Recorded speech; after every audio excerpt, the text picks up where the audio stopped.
Bismillah yanmulu aye bila malay balal ay Bismillah yanmulu aye bila malay balal ay Bismillah yanmulu aye bila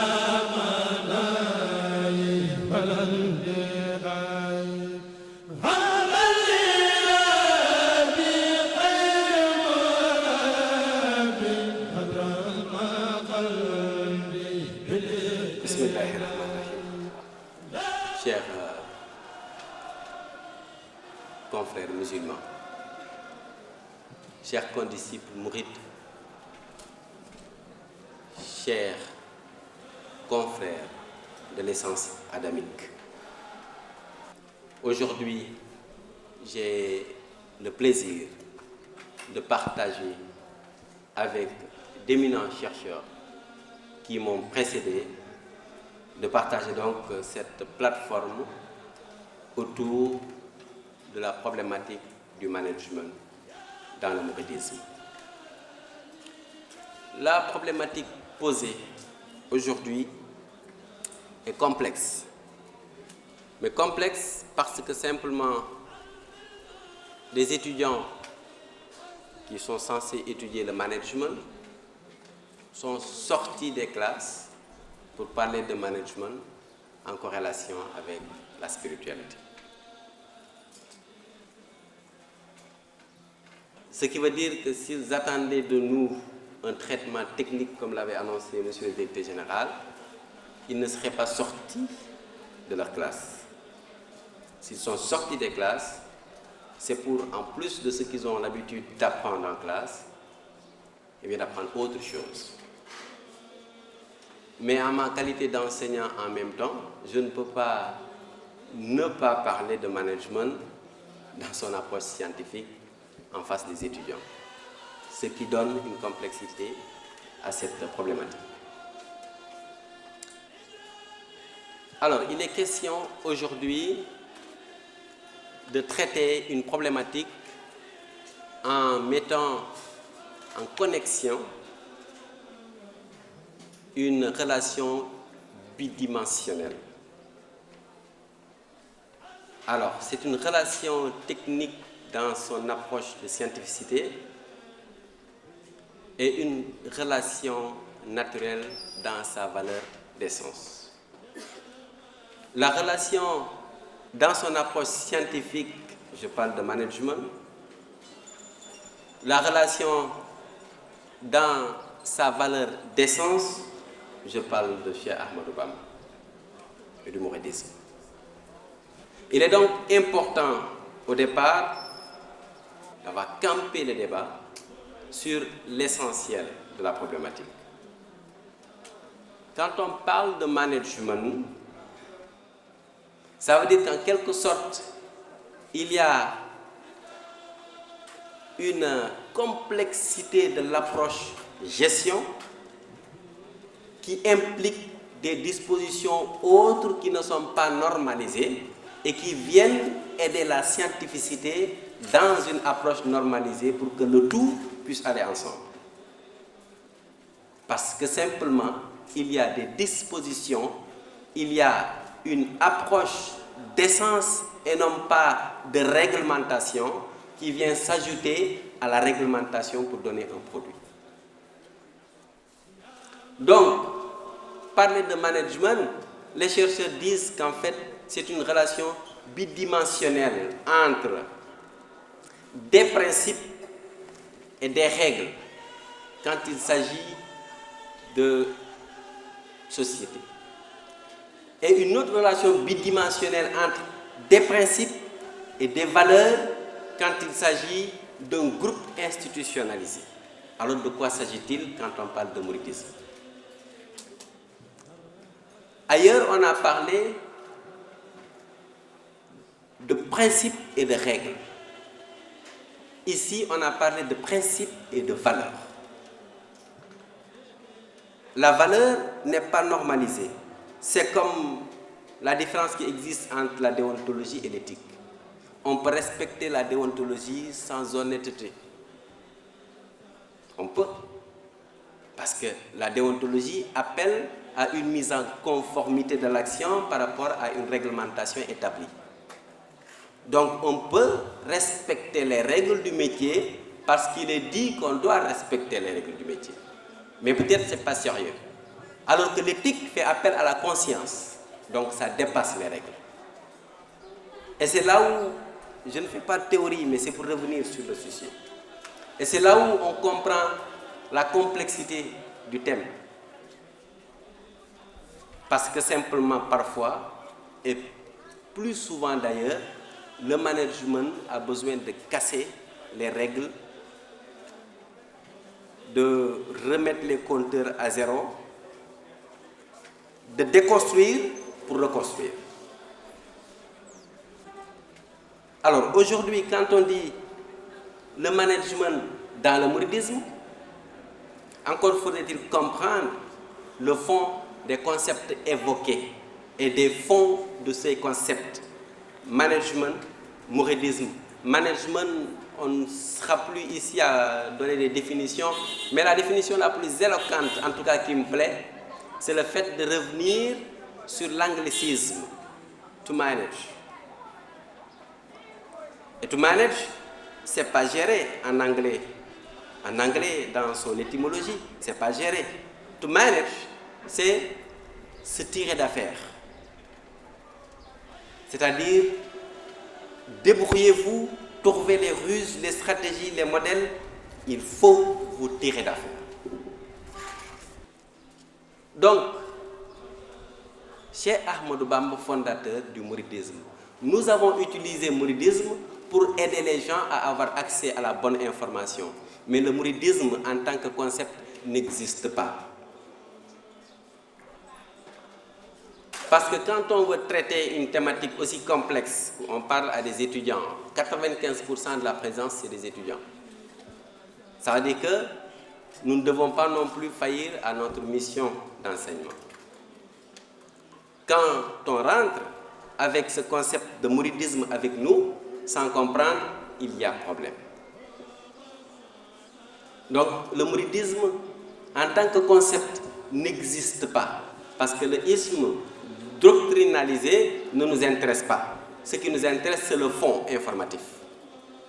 C'est parce que pour comprendre, les intellectuels ont cherché à donner un nom à ce que Cheikh Ahmadou Bamba faisait. Et donc, le nom le plus proche, Mourid, c'est ajouter un isme, ça nous donne mouridisme. Mais il n'existe pas. Ce qui existe, c'est l'islam. Et ce qu'il faut comprendre. Le cheikh a dit, je n'ai point créé ou fondé une confrérie. J'ai trouvé la voie que le prophète, paix et salut sur lui, avait suivie, lui et ses sahaba, ses compagnons. J'ai trouvé cette voie galvaudée, altérée. Mais c'est comme un sentier couvert d'herbe. Je l'ai défriché, j'ai éclairci la voie. J'ai fait en sorte que les gens retrouvent le chemin. Et je leur ai dit, venez, ici se trouve la voie qui mène à la félicité éternelle. Et cette voie s'appelle la Mouridia. C'est l'islam réhabilité dans son authenticité. Donc il est important aujourd'hui, quand on évoque des concepts, qu'on puisse les camper pour ne pas se fourvoyer. Donc, management dans le mouridisme revient à dire management dans l'islam. Et pour ça, il faut qu'on prenne le temps de comprendre. Et l'islam, c'est le Seigneur. Le Seigneur dit,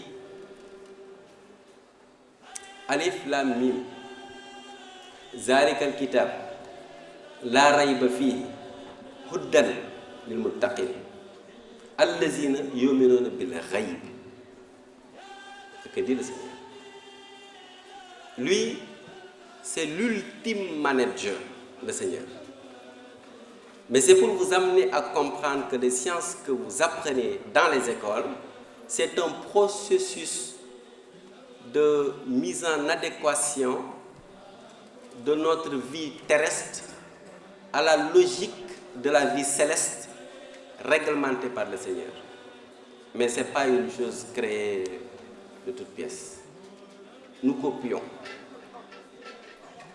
Le Seigneur dit, regardez, ce livre saint, cette Vulgate, cette sainte Vulgate, est parfaite, le Coran.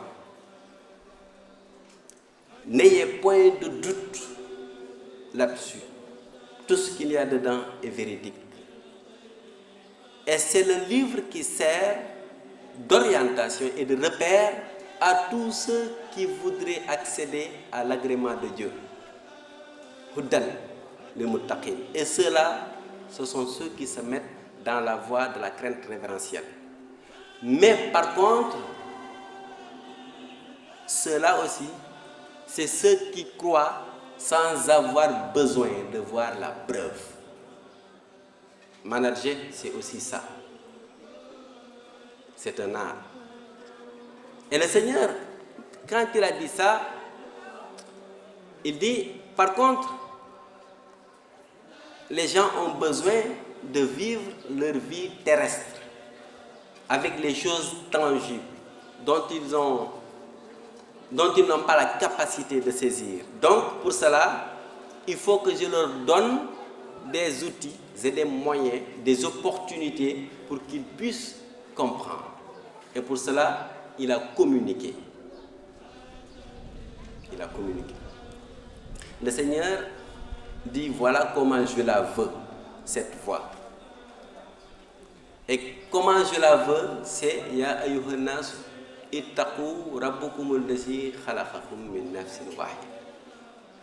Ce que je veux de cette voie, c'est que vous tous, vous ne faites qu'une seule chose, craignez le Seigneur. La création dans son ensemble n'a de sens que lorsque tout le monde se met à adorer le Seigneur. C'est l'ultime objectif du Seigneur. C'est la vision du manager. Il veut aller quelque part, il faut qu'il se fixe des missions. Le Seigneur a été le premier à définir la vision de la voie. Et après, il a dit, pour ce faire, voilà la voie à suivre. C'est la réglementation. Et pour pouvoir suivre une voie, il faut comprendre les éléments qui constituent cette voie. Donc, il faut avoir accès à l'information. Donc, il faut communiquer. Et il envoie des prophètes. À chaque prophète, il donne des objectifs pour un délai déterminé, vers un peuple déterminé. Mais pour respecter la logique normative de l'approche communicative qui voudrait que ce que l'on transmet soit fiable, qu'il n'y ait pas de biais et que cela se fasse dans les règles les plus authentiques, le Seigneur a déjà préparé ses envoyés avec 3 attributs que l'on retrouve dans ce qu'on enseigne aux étudiants en communication. Il dit que l'envoyé que j'envoie, pour ne pas se répéter, est doté de 3 attributs. Le premier est ce qu'on appelle al-sitr. Le deuxième est ce qu'on appelle al-amana. Et le troisième est ce qu'on appelle al-tabligh. Quand on communique, la première chose qu'on demande aux journalistes, c'est de dire, mais vérifiez que votre cible est fiable. C'est la détection de l'information. Vérifiez que le porteur de l'information est fiable. Et faites en sorte que les destinataires reçoivent de façon effective cette information. Ça, c'est le précepte de base, même si c'est beaucoup plus compliqué que ça. Et le Seigneur dit que mon prophète ne peut pas raconter du mensonge. Il ne peut pas. Parce que dans sa morphologie, dans son essence, je l'ai conçu de telle sorte qu'il ne peut dire que la vérité. C'est la crédibilité et la fiabilité de la source. Ensuite, il ne pourra jamais vous recommander ce qu'il ne fera pas. Et il ne fera pas ce qu'il vous interdira. C'est Al-Amana. C'est maintenant la fiabilité du porteur du message. Et il lui dit, il a obligation que ce message soit porté aux cibles dédiées. C'est le tablir. Donc un prophète ne peut pas capter du Seigneur et garder. Il a obligation de transmettre. C'est ce qu'on apprend aux étudiants en communication.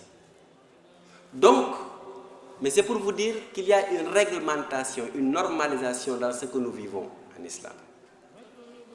À côté de ça, maintenant, il y a l'art. Et l'art, mais d'ailleurs, c'est tout le contraire de la règle. Le Seigneur dit à Sayyidat Mariam, la mère de Jésus, prépare-toi.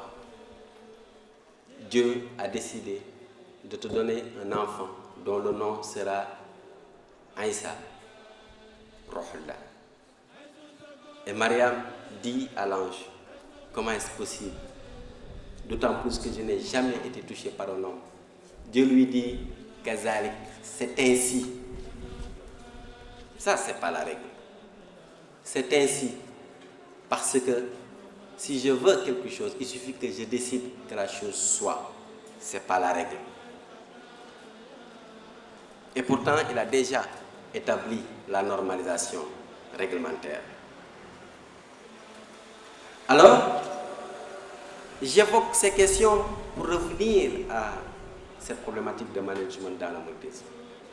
Dieu a donc envoyé des prophètes, chacun en ce qui le concerne, à des peuples dédiés. Au prophète sallallahu alayhi wa sallam, il dit wa ma arsalnaka illa kaffatan linnas. Par contre, toi, prophète Mohammed, ta mission, elle est universelle. Elle n'est pas définie dans le temps ni dans l'espace. Parce que tu fais la boucle de la boucle. Et à lui, il dit, tu es le meilleur des créatures. Et à toi, je confie le décret. Donc ce porteur-là est différent des autres porteurs. Parce que non seulement sa mission interpelle le peuple dans leur globalité, mais il a en possession de lui cette capacité de pouvoir décréter. Ce n'est pas la règle. Alors, c'était quoi l'approche management, si on peut dire ainsi, du prophète sallallahu alayhi wa sallam? Le prophète, on lui a dit, le peuple que tu as trouvé sur place est un peuple mécréant. Tu as la capacité, la possibilité, tous les droits de pouvoir décider, détruire, donner, pourvoir comme tu le veux. Il dit, il faut donc les aider à savoir. C'est comme ça qu'il a commencé, le prophète, paix et salut sur lui. Il a fait en sorte que ceux qui étaient considérés comme des mécréants comprennent qu'en plus des règles, il y a des valeurs. Et c'est pourquoi il n'a été appelé Muhammad Rasulullah sallallahu alayhi wa sallam que bien après. Mais il a été appelé Muhammadul Amin, le plus digne de confiance. Donc, il a voulu faire la promotion des valeurs avant de faire la promotion des règles. Comment se comporter entre personnes? Comment vivre dans la solidarité? Comment aider le pauvre? Comment donner du conseil à celui qui en a besoin? Et comment servir? Et pourtant, il était le meilleur des créatures. Donc, il est important de comprendre que quand on parle de management, l'axiologie ou la paraxiologie n'est pas justifiée. La scientificité du management, c'est au second plan. Mais ça vient quand même pour donner de la force à l'art. qui donne de la valeur au résultat. Et après, on lui a dit, tu es prophète de Dieu, tu l'as toujours été, et voici les règles que ta communauté doit suivre. Et ce sont ces règles que nous essayons de suivre. Prier, aller à la Mecque quand on peut, faire l'aumône, le zakat, etc. Mais ce n'est pas ça l'objectif du Seigneur. Ça, c'est les règles qui doivent nous aider à réussir. Mais ce n'est pas l'objectif. Inna salat tanha anil fahsha wal munkar. L'objectif de la prière, ce n'est pas les génuflexions, etc. Ça n'intéresse pas le Seigneur. Les génuflexions n'intéressent pas le Seigneur. C'est une normalisation qui nous aide à une concentration vers un objectif. L'objectif, tanha anil fahsha wal munkar. Le fait de prier nous éloigne de l'illicite et de l'interdit. Donc l'objectif, si on fait une corrélation entre objectif, mission et vision, c'est éviter le mal et faire le bien pour accéder à l'agrément du Seigneur. Et c'est pourquoi j'évoque souvent l'exemple de Mame Cheikh Ibra Fall, parce qu'il a déconstruit ce qui n'a pas été en norme pour reconstruire, pour aider les gens à arriver à l'objectif. Et ça, c'est manager. Quelqu'un disait que manager, c'est résister. Mais c'est vrai. Alors, le management dans le mouridisme, si le cheikh dit je n'ai pas créé de confrérie, qu'est-ce qu'il a fait? Il a dit qu'il avait trouvé que la voie avait été galvaudée, altérée. Mais ça veut dire qu'il y a eu des conduites exogènes ou un choc exogène qui a frappé la communauté musulmane de sorte que l'islam allait commencer à perdre son âme de par sa valeur, de par la conduite, de par même la compréhension des règles établies. Donc, les gens se réclamaient de l'islam, mais adoptaient des conduites qui n'avaient absolument rien à voir avec l'islam.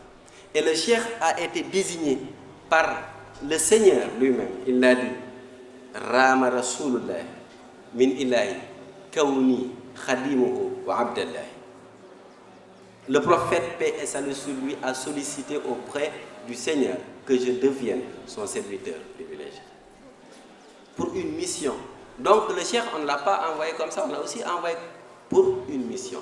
Et cette mission n'est rien d'autre que celle-là qui se met à côté de la mission du prophète, c'est-à-dire Rahmatan lil alamin.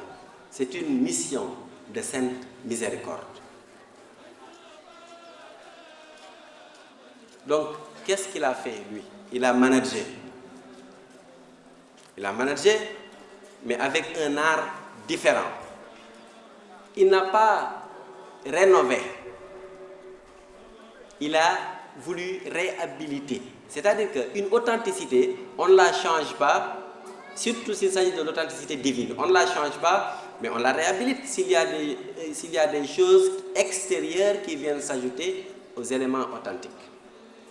Donc, ce que le cheikh a fait, c'est de dire, ok, c'était quoi, ou c'est quoi l'islam?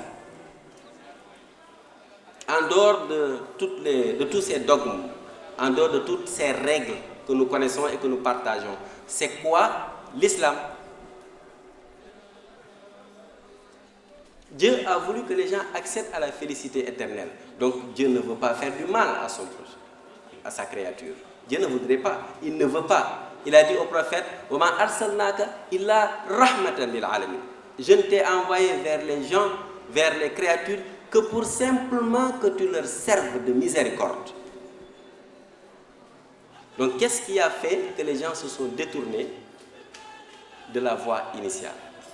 C'est parce que simplement, l'être humain est doté, de par son essence, d'imperfection, qui aujourd'hui s'immisce avec la vie terrestre qui est pavée de relations d'intérêt qui font que l'être humain, parfois même, oublie son objectif ultime.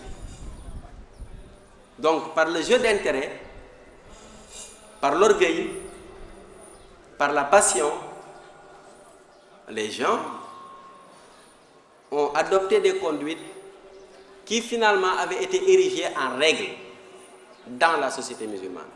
Ce qui a fait que finalement, cette société dite musulmane est devenue une société coloriée avec différents champs d'intérêt.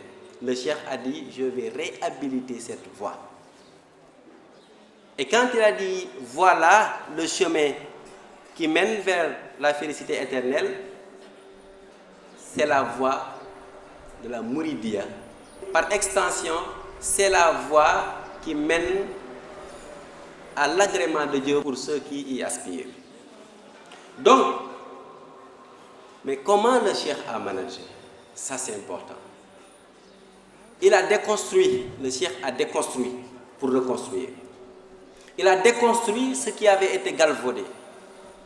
Il avait commencé par enseigner, au même titre que son père, à transmettre le savoir, de la même façon que la chose avait été réglementée.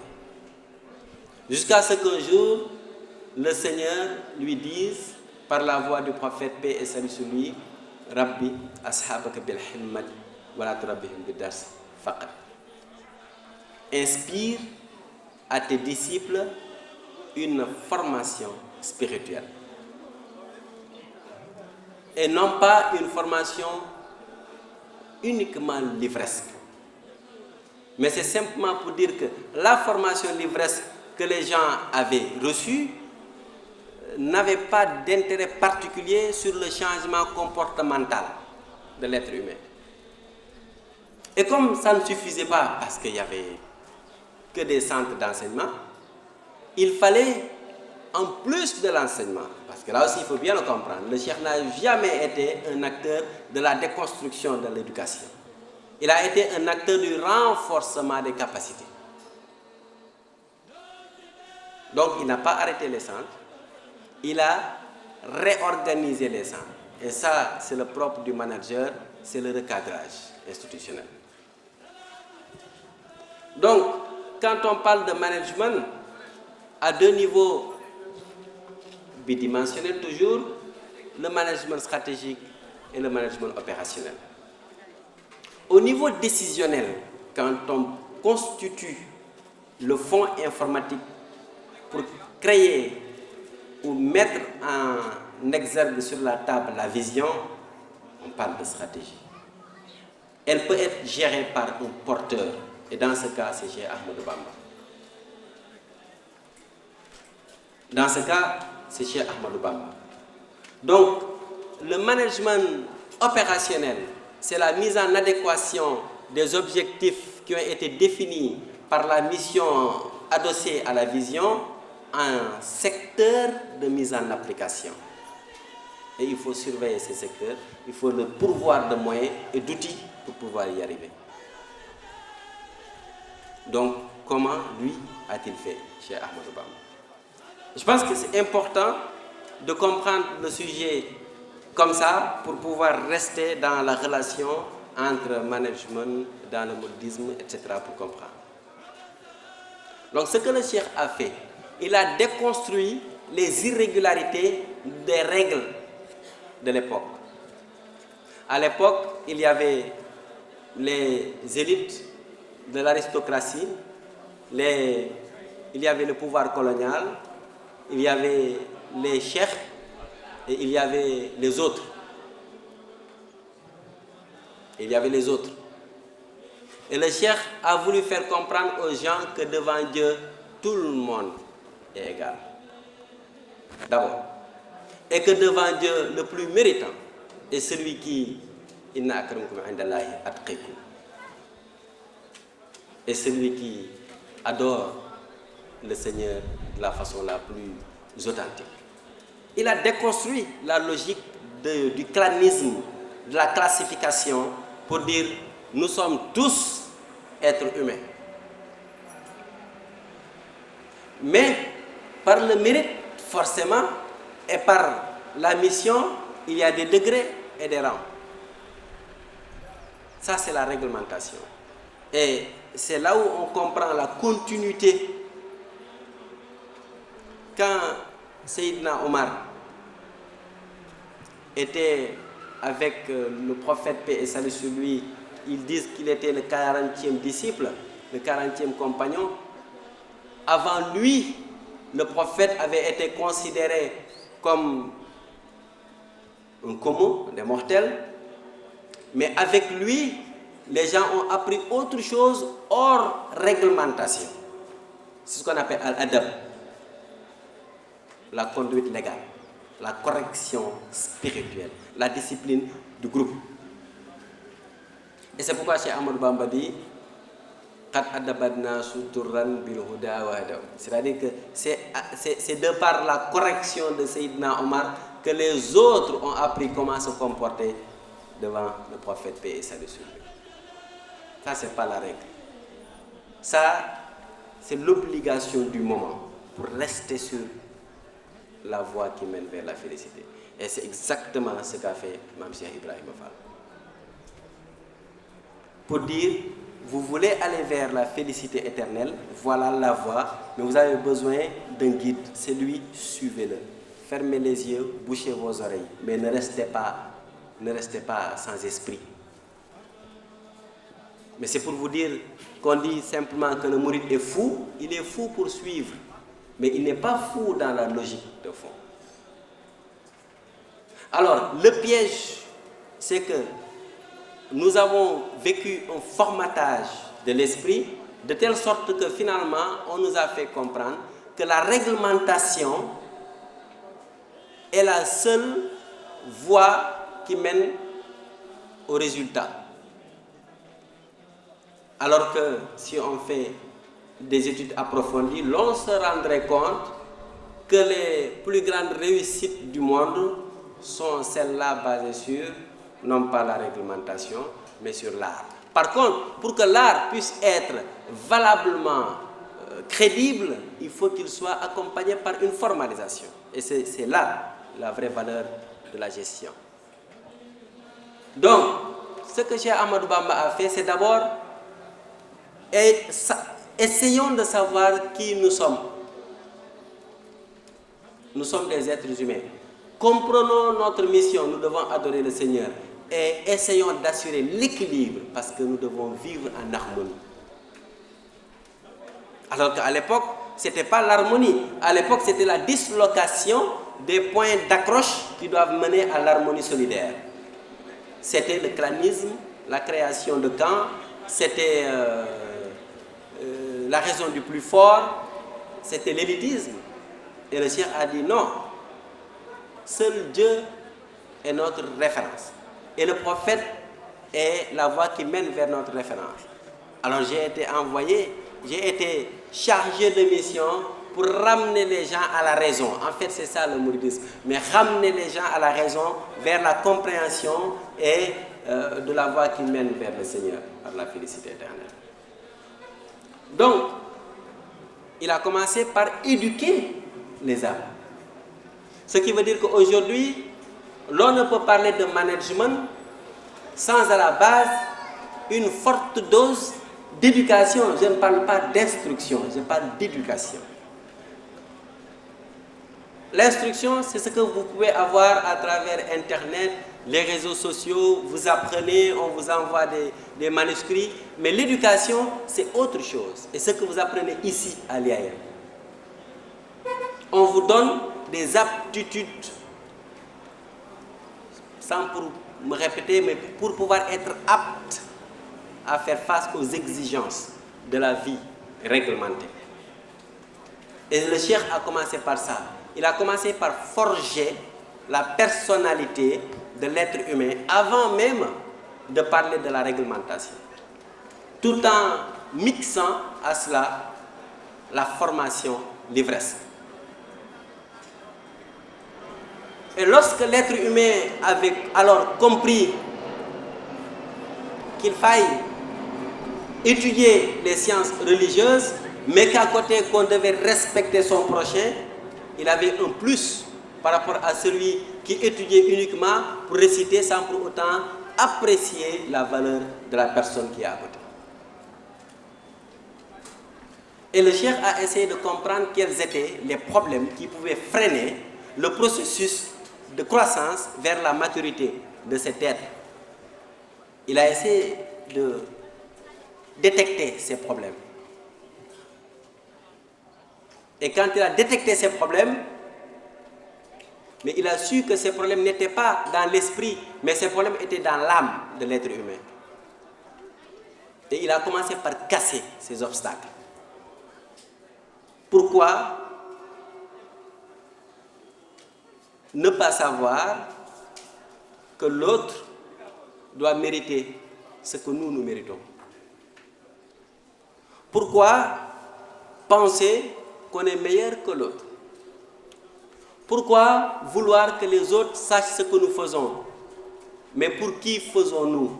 Donc ce sont ces vices qui sont complexes qu'on appelle dans le soufisme al-riyaou, al-hujb, al-kibru, al-sou al-zanni, c'est-à-dire l'orgueil, c'est-à-dire les arrière-pensées, c'est-à-dire la fierté personnelle, c'est-à-dire le fait qu'on se donne de l'importance. Il a voulu casser ces obstacles qui perturbent l'être humain jusqu'à ce que l'être humain comprenne qu'il est d'abord être humain. Et après, il lui donne maintenant des valeurs. Les valeurs de partage, les valeurs de solidarité, les valeurs de cordialité et la valeur absolue de service. Et pour cela, encore une fois, je reviens à l'exemple de Mame Cheikh Ibra Fall. Lorsque tout le monde était autour des règles, connaissant les règles, sachant que par contre les gens n'ont pas accès à cette valeur ultime de service, il fallait faire un sacrifice personnel pour que l'action puisse servir de référence. Et il a fait extinction de son être pour servir, jusqu'à ce que les autres comprennent que la vie, mais c'est servir, si on va accéder à l'agrément du Seigneur.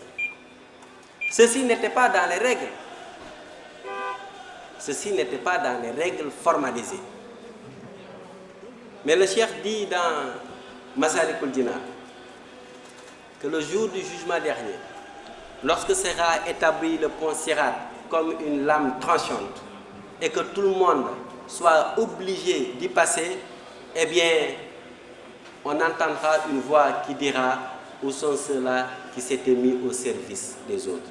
Et eux diront: nous. Et il leur dit: passez, vous n'êtes pas concernés. Donc, c'est pour juste dire que maintenant, lorsque le cheikh a établi le socle, ça c'était le socle, il devait assurer la pérennité. Parce que manager, c'est aussi prévoir. Manager, c'est prévoir. Il devait assurer la pérennité de l'histoire, la pérennité de la voix, la pérennité de l'authenticité. Et comme manager, c'est prévoir, il a créé des foyers d'assimilation de ces valeurs. Et il a commencé par créer des daara, des centres d'enseignement et de formation spirituelle. Et dans ces centres, il a non seulement fait déteindre le fondement même de l'islam, jusqu'à ce que chaque élément du centre puisse être une référence qui mène vers cet idéal. Parce qu'il est dit dans le management que dans le management de groupe, l'idéal aurait voulu qu'on mette une harmonie entre les activités, les interconnexions entre les hommes, les femmes, les moyens, les ressources, etc., pour assurer une efficience, mais aussi une vie agréable de chaque élément de cet ensemble. Donc, le cheikh a voulu que nous, aujourd'hui, plus de 100 ans après, que nous puissions être en adéquation avec cette flamme qu'il avait rallumée à l'époque. Ça, c'est la durabilité de l'approche management. On ne manage pas pour le moment. Donc, le fait aujourd'hui que nous puissions comprendre que nous avons une vie à animer par le partage, par la solidarité, par la paix. Le fait que nous soyons en mesure aujourd'hui de comprendre que chaque être humain est frère de l'autre, mais c'est le fruit d'un processus d'approche managériale de Cheikh Ahmadou Bamba qu'il a hérité du prophète sallallahu alayhi wa sallam. Donc c'est pour dire, à côté des règles, nous avons les valeurs. Et les règles ne viennent que pour conforter les valeurs et non pas pour remplacer les valeurs. Donc, management dans le mouridisme, méthodologie, réalisation, perspective, mais c'est aussi se dire, mais qui a assuré la perspective? Nous sommes des pions du processus d'application du champ de perspective. Mais les perspectives, c'est chez Ahmadou Bamba. Parce que celui qui, en 1888, parlait déjà à Touba de la construction de la grande mosquée de Touba, cette mosquée qui, plusieurs années après, allait voir ses premiers plans, c'est un visionnaire. Et c'est le même qui nous a donné les règles à adopter si on veut rester équitable dans la vie. Wajan Sahirana Yuakiru Kabir. Wajan Kabirana Yuakiru Sahir. Que les plus jeunes respectent les plus âgés et que les plus âgés soient indulgents vis-à-vis de ces jeunes. Donc c'est pour dire simplement en résumé que quand on parle de management dans le mouridisme, c'est pour dire que vous, étudiants, mourides, musulmans, vous tous qui aspirez vers l'agrément de Dieu, vous avez la meilleure référence, c'est l'islam. C'est celle portée par Cheikh Ahmadou Bamba qui a réhabilité la voie de l'islam. Le management de Cheikh Ahmadou Bamba, c'est l'écoute de l'autre. Le management de Cheikh Ahmadou Bamba, c'est le fait d'accepter le tort pour servir l'autre. Et le management de Cheikh Ahmadou Bamba, c'est la capacité de rassemblement des âmes vers l'essentiel. Le management de Cheikh Ahmadou Bamba, c'est le fait de faire disparaître les différends, quoi que nous fassions, quoi que nous soyons différents.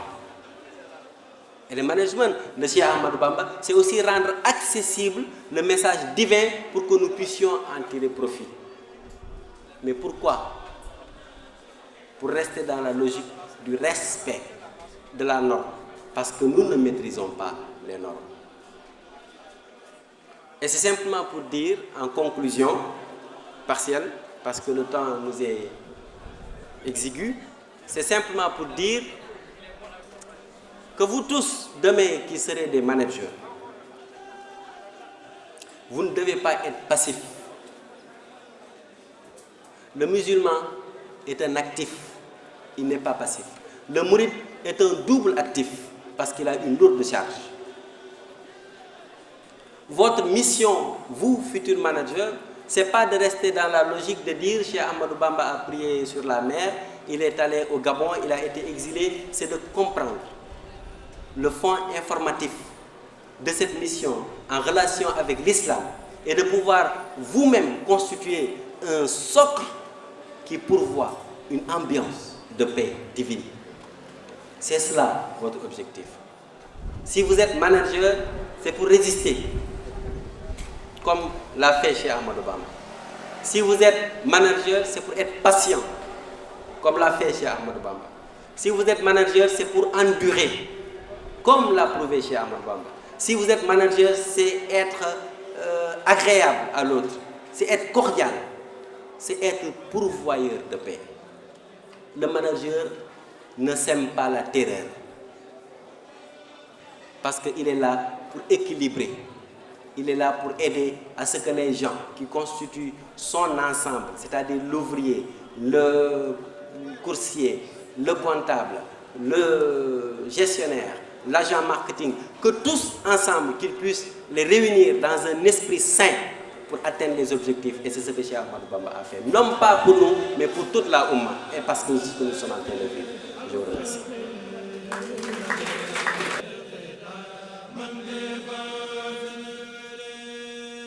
عليك من الذي بلغ لديه